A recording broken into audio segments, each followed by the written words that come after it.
ప్రభు యొక్క ఘనమైన నామాన్ని బట్టి ప్రతి ఒక్కరికి వందనాలు చెల్లిస్తూ ఉన్నాను.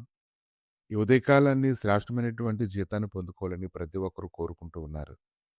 ప్రకటన గ్రంథము 22 అధ్యాయము 12 వచనం. ఇదిగో త్వరగా వచ్చుచున్నాను, వాని వాని క్రియలు చొప్పున ప్రతి వానికి ఇచ్చుటకు నేను సిద్ధపరిచిన జీతం నా యొద్ద ఉన్నది. ఈరోజు ప్రభు అయితే శ్రేష్టమైనటువంటి జీతాన్ని ఇస్తాడు. కానీ నువ్వు చేసేటువంటి క్రియలు సరిగా లేకపోతే నువ్వు ఎలాంటి జీతాన్ని పొందుకుంటావో దాని గురించిన గ్రహింపు ఈ ఉదయకాలాన్ని నీకు కావాలి. సరే, జీతం మంచిదేనా? 1 సమూయేలు 15 అధ్యాయము 18 వచనం నుంచి, మరియు యెహోవా నిన్ను సాగనంపి నీవు పోయి పాపాత్ములైన అమాలేకీయులను నిర్మూలం చేయము, వారి లయమగు వరకు వారితో యుద్ధము చేయమని సెలవీయగా, నువ్వు ఎందుచేత యెహోవా మాట వెనుక దోపుడు మీద ఎగబడి ఆయన దృష్టి కీడు చేస్తావనెను. అందుకు సౌలు, ఆ మాట అనవద్దు, నేను యెహోవా మాట విని యెహోవా నన్ను పంపిన మార్గమున పోయి అమాలేకీయుల రాజైన అగగును తీసుకుని వచ్చి తిని గాని అమాలేకీయులను నిర్మూలం చేసి తిని.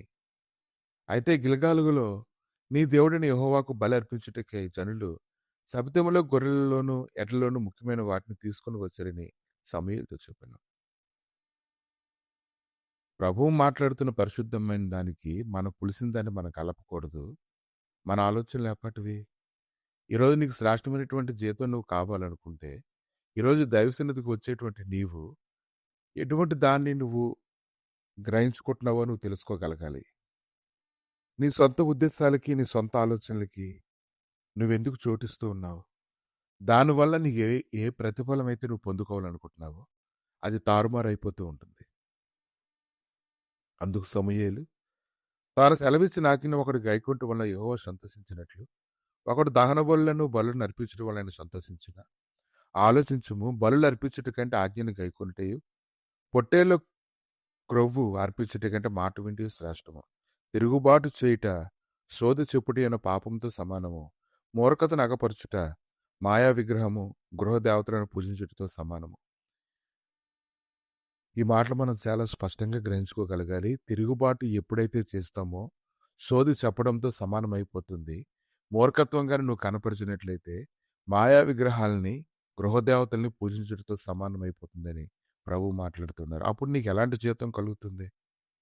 నీకు దొరికేటువంటి జీతం ఎలా ఉంటుంది? నీకు తెలియకుండానే నువ్వు మోసపోతూ ఉన్నావు కదా.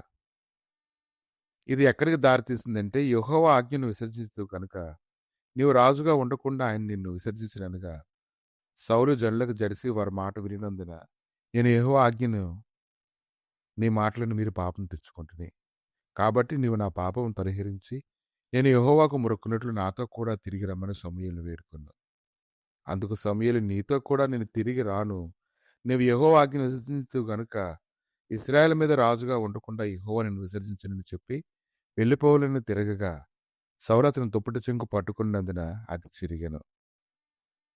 అందుకు సమూయేలు అప్పుడు అతనితో ఇట్లా, నేను నేడు యెహోవా ఇశ్రాయేలు రాజ్యమును నీ చేతిలో నుండి లాగివేసి నీకంటే ఉత్తముడైన నీ పొరుగువానికి దాన్ని అప్పగించున్నాడు.